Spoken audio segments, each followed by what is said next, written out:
그 이름은 한나였습니다. 그의 남편 엘가나는 예루살렘에서 서북쪽 8km 지점이니까 에브라임 산지 라마다임 소빔이라는 곳에 살고 있었어요. 그곳에 에브라임 지파 사람들이 많이 살았기 때문에 엘가나가 에브라임 지파 사람이 아닌가 생각할지 모르겠습니다만 그는 원래 레위 지파였습니다. 레위 지파는 하나님의 기업을 받지 못했기 때문에 전역에 흩어져서 이 신앙적 사명을 감당했던 것이죠. 근데 중요한 것은 이 엘가나의 첫째 아내인 한나에게는 자녀가 없었던 것입니다.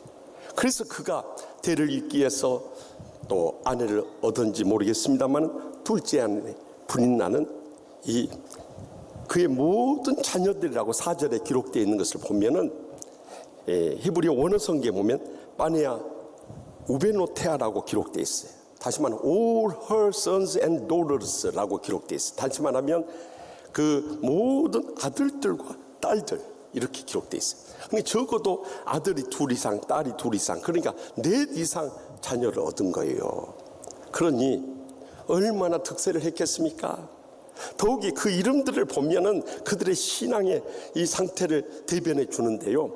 한나는 은총이라는 이름을 가진 반면에 이 브린나는 홍보석, 진주라는 육적인 화려함을 가진 여인이었던 거예요. 그래서 이 자녀가 많은 브린나가 자녀가 없는 한나를 그렇게 구박하며 상처를 준 거예요. 히브리 여인들에게 자녀가 없다는 것은 참 하나님의 축복을 잃어버렸다는 큰 상처의 아픔이 있는데 그나마 둘째 마누라가 이 한나를 그렇게 구박하니 여성으로서는 견딜 수 없는 이 상처의 아픔과 불행이 있었던 것이죠. 그런데 이런 안팎의 불행과 고통 속에서 한나가 어떻게 믿음으로 이겼느냐 하는 거예요. 그것은 오직 그에게 주님밖에 없고 또 주님 앞에 간절히 부르짖어 기도함을 통해서 이런 기적적인 역사를 체험하고 행복의 삶을 찾아가게 됩니다. 그렇다면 한나가 어떤 기도를 드림으로 하나님의 기적적인 응답의 역사를 체험했는가 하는 거 보면서 우리 인생 살아가면서 견딜 수 없는 상처의 고통과 불행 가운데 우리가 어떻게 승리하며 행복한 삶을 찾아갈 수 있는가? 이 시간도 들려주시는 하나님의 음성을 다 함께 들을 수 있길 바랍니다. 먼저 본문 7절 말씀 다 함께 읽겠습니다. 매년 한나가 여호와의 집에 올라갈 때마다 남편이 그같이 하매 브린나가 그를 격분시키므로 그가 울고 먹지 아니하니. 아멘. 이스라엘의 모든 남자들은 적어도 매년 세 차례 출애굽의 구원의 역사를 기념하는 유월절과 첫 번째 보리 이삭에 감사하는 이 맥주절과 또 마지막 가을 추수에 감사하며 장막 생활을 잊지 않는 수장절 세 절기를 지켰어요. 그래서 엘가나도 자신이 살던 라마다임 소빔에서 약 22km 떨어진, 그러니까 서울에서 안양보다 더 먼 거리에 있는 그때 당시 여호와의 법궤를 안치하고 성막이 있었던 실로의 여호와의 집에 올라갔던 거예요. 그런데 이 가정에 말할 수 없는 아픔이 있지 않습니까? 본문 5절과 6절에 계속해서 강조하고 있듯이 여호와께서 그에게 임신하지 못하게 하시니라고 계속해서 강조했듯이 하나님께서 한나의 자궁을 닫게 하셨으므로 임신을 하지 못한 거예요. 그것만 해도 불행과 고통인데 그녀의 적수인 브린나가 그녀를 심히 격분하게 하며 괴롭게 하였더라라고 기록했어요. 이 적수라는 것은 히브리어로 차라타으라고 해가지고 괴롭히는 자라는 뜻이에요. 그것도 격분하게 했다는 것이 히브리어로 웨키아 사타라고 해가지고 분노가 극에 달하게 만들었다는 거예요. 그래서 괴롭게 했다고 하는데 히브리어로 하레이 마흐라고 해서 우리의 소리가 날 정도로 속을 완전히 뒤집어 버렸다는 거예요. 그러니 이 한나의 심정이 어떻겠냐 이 말이에요. 그래서 실로에 가서 화목 제물을 드리고 그 제물을 나눠 먹을 때도 이 엘가나는 한나의 그 상처받은 마음을 위로하고 그에 대한 사랑을 표현하기 위해서 이 제물의 분깃에 갑절을 줬다고 그래요. 근데 실제로 히브리 원어 성경은 2배로 줬다는 의미가 아니라 여기에 보면 마나 아하트 아파임이라고 기록되어 있어요. 특별히 좋은 값진 것을 줬다는 거예요. 그 정도로 이 한나를 생각하는데도 한나는 받은 마음의 상처가 너무 크고 깊기 때문에 음식이 입에 들어가지 않는 거예요. 그래서 자동 금식하면서 주님 앞에 매어달리지 않을 수 없었던 거예요. 우리가 신앙생활을 해나가면서도 마찬가지입니다. 정말 마음의 깊은 상처를 받고 불행과 고통을 느끼고 절망의 눈물을 흘릴 때 우리가 붙잡을 분은 주님밖에 없어요. 그래서 주님 앞에 자연스럽게 금식하면서 부르짖지 않을 수 없네요. 그런데 금식을 해보신 분들은 아시지만은 정말 우리 육신이 이 음식을 못 취하게 되면 아무런 힘이 없고요, 아무것도 붙잡을 거 없고 아무도 나를 그 위기에 살면서 건져낼 분이 없어요. 그렇기 때문에 성령님의 뜨거운 은혜와 능력을 체험하지 않을 수 없는 것입니다. 그래서 참 예수님께서도 이 금식에 대해서 강조하시지 않습니까? 마태복음 17장 21절에 기도와 금식이 아니면 이런 유가 나가지 아니하느니라. 부조한 종은 22년 전에 우리 취하는 게 부임을 했습니다. 그때는 구성전이기 때문에 강단이 이렇게 마룻바닥으로 돼 있어요. 그래서 새벽 기도 인도하고 강단 앞에 엎드려서 기도하고 있는데 누가 옆에서 형님하고 부른 소리가 나요. 그래서 눈을 떠봤더니 그때 선임이었던 김상국 목사 내가 저 옆에서 이렇게 무릎 꿇고 앉아 있어요. 그래서 동생 무슨 일인가 그랬더니 형님 저희 내가 결혼한 지 8년이 됐습니다. 그런데 저희 가정에 자녀가 없습니다. 그러니 형님 안수기도 한번 해주십시오 하고 무릎 꿇고 있는 거예요. 1, 2년도 아니고 3, 4년도 아니고 5, 6년도 아니고 8년이나 됐다는데 그것도 다른 사람도 아니고 그때 당시 기도를 제일 뜨겁게 하는 중보적 기도대를 맡고 있는 김상국 목사님이 요청을 하니까 아니 자기가 기도해도 안 되는 거예요. 내가 어떻게 하냐 이 말이요. 그래서 제가 그랬어요. 동생처럼 기도가 많이 하는 사람이 기도해도 안 되는 거 내가 어떻게 하겠는가. 그러니까 기도해서 안 되면 다른 길이 없네. 금식하면서라도 매어달려 기도하세. 내가 자네 위해서 안수기도를 하긴 하겠지만은 앞으로 금식하면서 부르짖소 하고 간절히 축복 기도를 해드리고 돌려보냈어요. 그리고 몇 달 지나고 나서 어떻게 됐게요? 놀라운 일이 벌어졌어요. 어느 날 김 목사님 저한테 와서 목사님 저희 집사람 애 가졌습니다. 그래. 할렐루야. 예? 남의 집 애 가졌다니까 별로 반가운 표정들도 아니시오. 8년 동안 태문이 닫혔던 그 가정에 기도하고 금식하면서 매어달리고 부르짖었더니 하나님이 태문을 열어주신대요. 하나님 앞에 간절히 금식하며 부르짖을 때 하나님께서 기적적인 응답의 역사를 해주신다는 것을 확실히 믿어야 되는 거예요. 그래서 성경 가운데 금식장인 이사야 58장 먼저 6절 말씀 보면 내가 기뻐하는 금식은 흉악의 결박을 풀어주며 멍의 줄을 끌어주며 압제당한 자를 자유하게 하며 모든 멍에를 꺾는 것이 아니겠느냐. 우리의 영적으로 눌렀던 거 다 물리치게 주네. 그뿐만이 아니에요. 그리하면 내 빛이 새벽같이 비칠 것이며 내 치유가 급속할 것이며 내 공의가 내 앞에 행하고 여호와의 영광이 그 내 뒤에 호위하리라고 말씀하신 것처럼 하나님께서 영육간에 기적적인 치유의 역사를 이루어 주시는 것입니다. 그리함으로 우리의 삶이 어떻게 된가. 마지막 11절 말씀에 보면 여호와가 너를 항상 인도하여 메마른 곳에서도 내 영혼을 만족하게 하며 내 뼈를 견고하게 하리니 너는 물된 동산 같겠고 물이 끊어지지 않은 샘 같을 것이라. 분명히 약속하지 않습니다. 그렇기 때문에 기도해서 안 되면 아무리 상처의 고통과 불행 속에서도 금식하며 매어날 수 있길 바랍니다. 그래야 할 때 하나님의 기적적인 치유와 응답과 풍성한 출산의 역사가 일어나게 될 줄 확실히 믿습니다. 계속해서 본문 10절 말씀 다 같이 읽겠습니다. 한나가 마음이 괴로워서 여호와께 기도하고 통곡하며. 아멘. 한나가 이렇게 금식하면서 기도하니까 남편 엘가나 마음이 너무 아픈 거예요. 그래서 본문 이전에 8절 말씀 보면 한나여 어찌하여 울며 어찌하여 먹지 아니하며 어찌하여 그대의 마음이 슬프냐. 이 히브리어로 라메 어찌하여라는 말을 3번이나 되풀이하면서 내가 그대에게 10아들보다 낫지 아니하냐. 이 낫지 아니하냐 이거 좋지 아니야. 토브라는 단어를 쓰고 있어요. 그렇게 위로를 하려고 합니다. 그러나 한나는 마음에 깊은 상처를 안고 있기 때문에 남편의 말이 더 이상 위로가 되지 않는 겁니다. 금식하면서 기도해도 그 가슴에 응어리진 것이 있기 때문에 불길이 없는 거예요.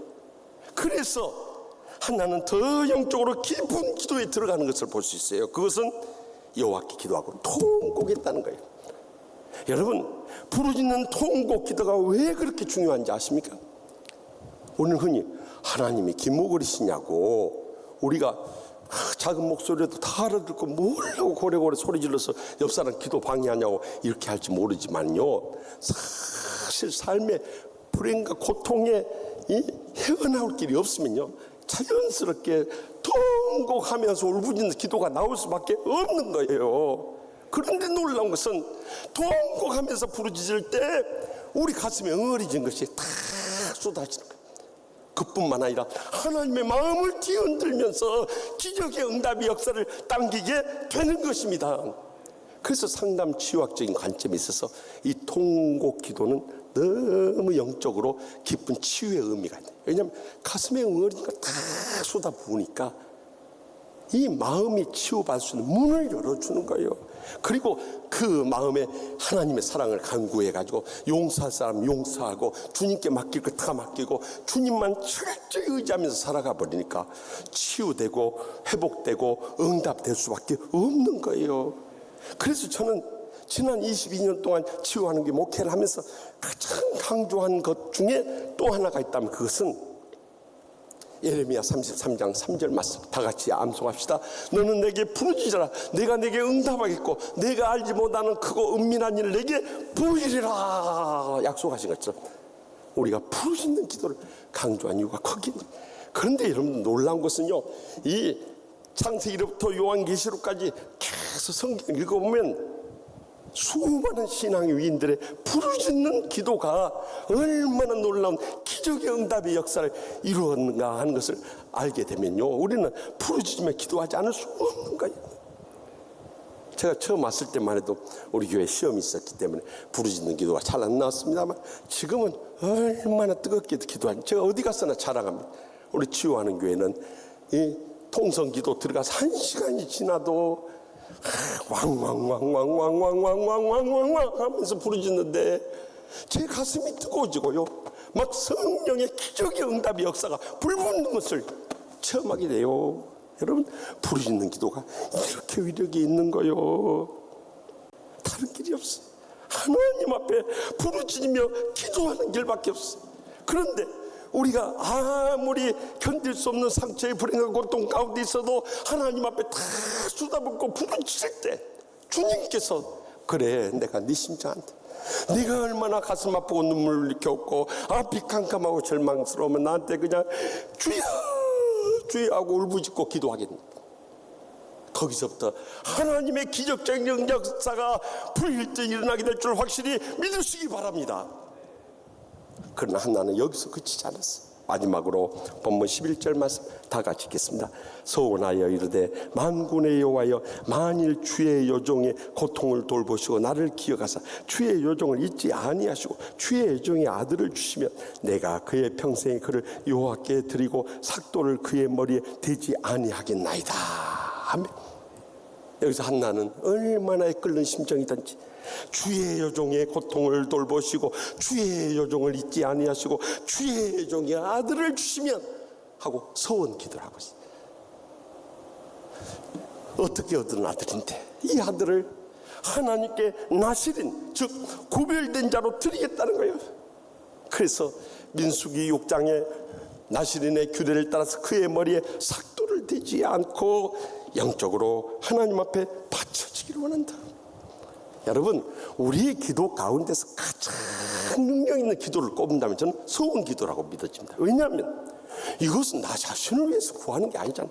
하나님의 영광을 위해서 구하니 얼마나 하나님의 마음에 흡족하고 그 마음을 뒤흔들고 그 마음에 응답을 결심케 하는 기도겠느냐 이거요. 여러분, 지난주에 함께 나눴던 삼손의 어머니는요, 여호와의 명령을 따라서 그 아들을 낳기 전에 하나님 앞에 바쳤어요. 그런데 지금 한나는 자발적으로 그 아들을 얻기 전에 하나님을 바쳤다는 영적인 차원이 달라버려요. 그러니 하나님께서 들으심이라는 뜻으로 사무엘이라는 이름의 위대한 선지자를 그 아들로 주시지 않았겠습니까? 그래서 그 어둡고 혼란스러웠던 사사시대를 마무리하고 이제 하나님께서 통치하시는 왕정시대의 문을 여는 위대한 선지자가 될 수 있었던 거예요. 그런데 이런 서원 기도를 하면요, 간혹 목사님들이나 신학자들 가운데 이런 말을 하는 분들이 많아요.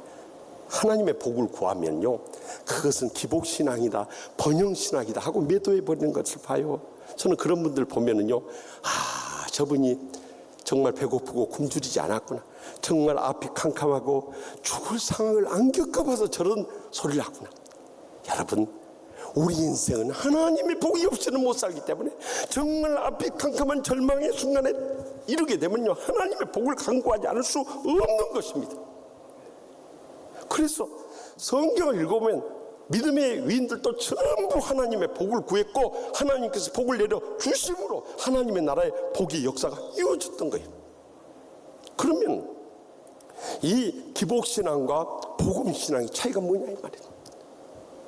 이 번영신학과 복음신학의 차이가 뭐냐 이거예요. 그것을 한마디로 요약하면 기복신앙이나 번영신학은 자기 자신이나 자손들의 복만을 구하는 것이지만은 적어도 이 복음신앙과 복음신학은 하나님과 또 고통당하는 이웃을 위해서 간구하는 것, 이것이 결정적인 차이라는 걸 잊지 마시기 바랍니다.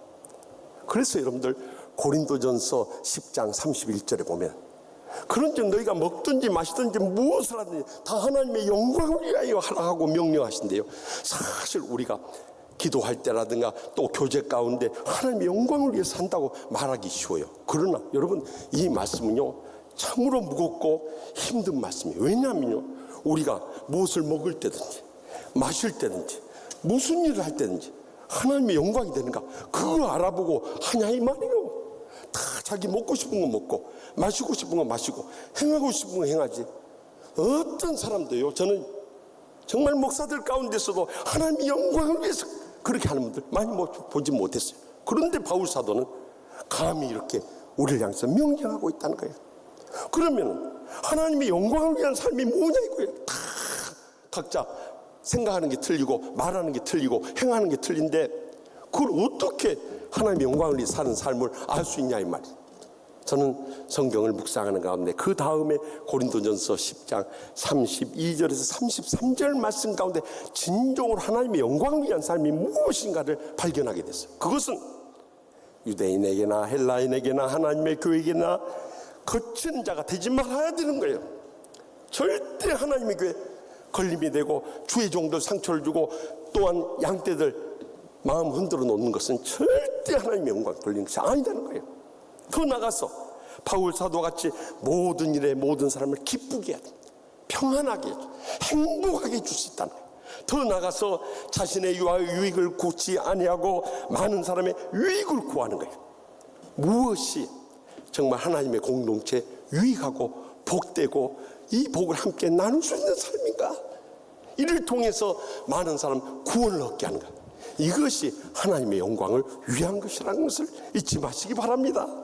그래서 소원기도는 하나님의 영광과 영혼의 구원을 위해서 우리가 하나님 앞에 간구하는 거예요. 그러면 하나님의 기적적인 응답의 역사가 나타나는 것을 분명히 목격하고 체험합니다. 문제는 이렇게 목회를 하면서 보면요, 이런 하나님의 기적적인 소원기도의 응답의 역사를 체험하고 나서 그 다음에 입을 탁 씻어버리는 교인들 저는 많이 봤어요. 그때 제 마음속에 어떤 생각이냐면, 저것이 그분의 하나님의 축복의 한계구나 하는 걸 느껴져요. 왜냐하면 하나님은 한 번도 속지 않으시지만은 두 번 속일 것 같아요. 절대 그렇지 않습니다.